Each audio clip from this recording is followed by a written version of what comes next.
So the question for this morning is, when is a picnic more than a picnic? Could be all kinds of different answers to a question like that. When is a picnic more than a picnic? When the family's all there? When Grandma made the potato salad? When there are races and prizes galore? I don't know how you'd answer that question, but I do know how John would answer that question. When is a picnic more than a picnic? When Jesus gets involved. Now that holds true for more than just picnics. When is a wedding more than a wedding? When Jesus is involved. When is a job more than a job? Again, when Jesus is involved. When is a walk more than a walk? When is a boat ride more than just a boat ride? When is the breaking of bread more than breaking bread? When is a life more than a life?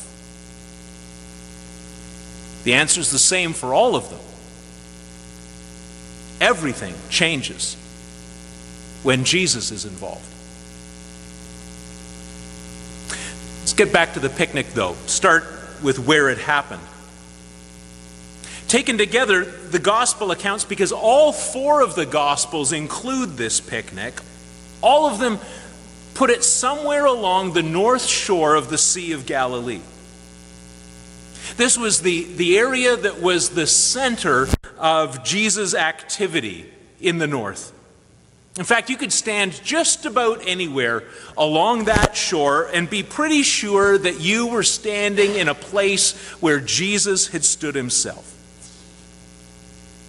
But John gives us two clues to help us narrow it down just a little. He refers to Tiberias. There's an emperor by that name, but this is the new capital city of Antipas, who is the son of Herod the Great. That was on the west side of the lake. And he refers to the mountain. And in the Gospels, the mountain almost always means the big hill to the west of Capernaum. The town that was the base of Jesus' operations. It was this mountain that Jesus would go to whenever he needed some time alone. It was this mountain that he would go to whenever he needed to give his disciples a break. It was this mountain that he would go to when he needed to spend some time with his Father in prayer. So we can be pretty sure that it was from here that Jesus looked up and saw this crowd of people coming towards him. And you and I might have seen this crowd in much the same way that we would view an invasion of telemarketers or door-knocking natural gas salesmen, but not Jesus. Matthew and Mark tell us that Jesus had compassion on them. Jesus had the marvelous ability to turn an interruption into an opportunity. An opportunity to minister to this crowd, but also the opportunity to offer yet another sign, yet another indication of who he is.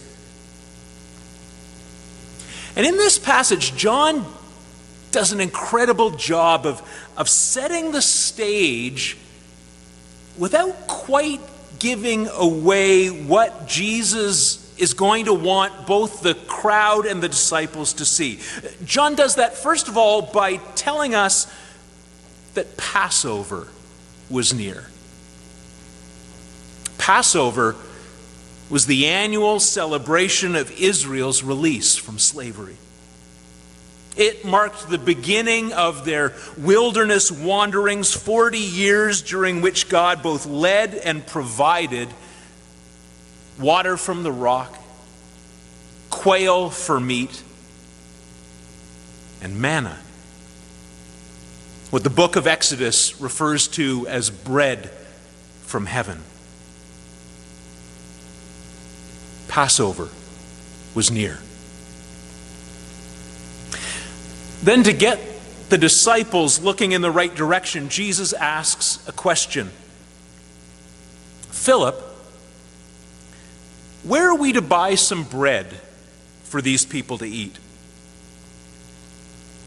Now, John tells us that Jesus didn't really need an answer to that question. He already knew what he was going to do. So what's the point in asking it then? Well, part of it was apparently to test Philip, to see just how much Philip had actually picked up about who Jesus is. Philip was someone who had been with Jesus from the very beginning. Presumably he was there at the wedding when the water was turned into wine, when the sick were healed, when the lame were cured. He had seen the kinds of things that Jesus was able to do. And John has just finished telling us that the crowd themselves was following Jesus because they'd seen the signs that Jesus had performed as well. So Jesus was interested in whether Philip could make the leap and see that maybe, just maybe, Jesus could address this situation as well. But here too, the stage is being set. Jesus draws to their attention the fact that here before them is this vast crowd of people in a remote spot without a ready supply of food. What he's really asking is not, where can we buy enough bread for these people to eat? As Philip points out, they could never afford to do that anyway. Rather, what Jesus is asking is really, do you see what's going on here? Do you see the parallels? Back in the book of Numbers, when the people on the Exodus had grumbled to Moses about the lack of food, Moses had gone to God with the same kind of response that Jesus gets from Philip. Are there enough flocks and herds to slaughter for them? Are there enough fish in the sea to catch for them? Essentially, Moses was saying, I just don't see how it's possible to feed them all. And the Lord had said to Moses, is the Lord's power limited? And that's the question Jesus is really asking Philip. Is the Lord's power limited? Given all that you've seen, do you not think I'm up to this? And this is where Andrew enters the scene. Now, Andrew doesn't have a clue how they're going to feed this multitude either, but he differs from Philip in one crucial way. Andrew's willing to look at what they do have instead of focusing on what they don't have. And that in itself is an important part of God's message for us this morning. Needs aren't met by focusing on how vast they are. Obstacles aren't overcome by concentrating exclusively on the challenges. The far more important question is, what have we got, and what can God do with it? Mona Scrivens, who's the pastor at Amber Lee Church, once likened all of this to a baseball. She said that in her hands, a baseball is just a sphere with some fancy stitching. But put that ball into the right hands, and this was a year when David Price was in the Blue Jays pitching rotation, put that ball into the right hands and it becomes something else altogether. It becomes won games. It becomes a playoff berth, sometimes it even becomes a championship. And that's the perspective that Andrew brings. He's willing to look at what they've got, and he's ready to put it into the right hands. He's ready to put it into the hands of Jesus. There is a boy here who has 5 barley loaves and 2 fish. I want to focus on the fish for just a minute. On the one hand, there is nothing at all strange about fish being a part of whatever bag lunch this boy had brought with him that day. Fish were one of the staples of a Galilean diet. In fact, the lake might have been the very biggest industry they had. No, what's odd is the comment about fish that Moses made back in Numbers. Do you remember? His flocks and herds comment makes perfect sense because flocks and herds are what they had with them. But Moses' comment about all the fish in the sea is a pretty odd thing to say in the middle of a desert. And you have to wonder, what made Moses think of fish when he was surrounded by rocks and sand? Do we dare think that it might have been the Holy Spirit? And if so, that's just one more hint we have that this picnic is going to be more than just a picnic. That's just one more hint that there is a connection between the hungry people of the Exodus and what Jesus is about to do. Once Andrew brings that one lunch to Jesus, though, everything begins to move pretty quickly. The discussion's over, orders are given, the people are told to sit down on the grass. In Moses' day, the Lord had asked, is the Lord's power limited? Here, Andrew asks about loaves and fishes, but what are these among so many people? And it's almost as if Jesus says, you just take a seat and I will show you. And Jesus takes the bread and he gives thanks and he breaks it and the people are fed. All of them. And it doesn't matter whether it was 5,000 men plus the ladies and kids or whether it was 5,000 total. The whole crowd gets to eat, and not just a token nibble, not just a dainty morsel, as much as they wanted. They ate until they were full. And just so that everybody is perfectly clear about what's happening, Jesus tells them to gather up the leftovers, just as the people had to gather up the bread from heaven back in the Exodus. And what they discover is that it takes 12 baskets to hold all the pieces. Somehow, they actually have more food left at the end than they started with in the beginning.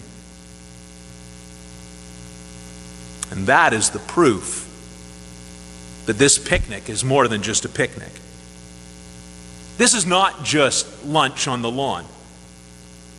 This is a demonstration that in Jesus, a new Exodus has begun, a new Moses has arrived, a new kind of Passover will soon be celebrated. The limitless power of God is again at work in their midst, and all because Jesus is there. Did the disciples get it?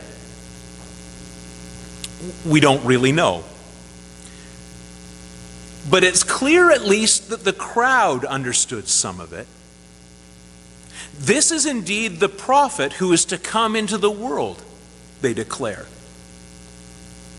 Now that was a promise that again dated back to the days of Moses.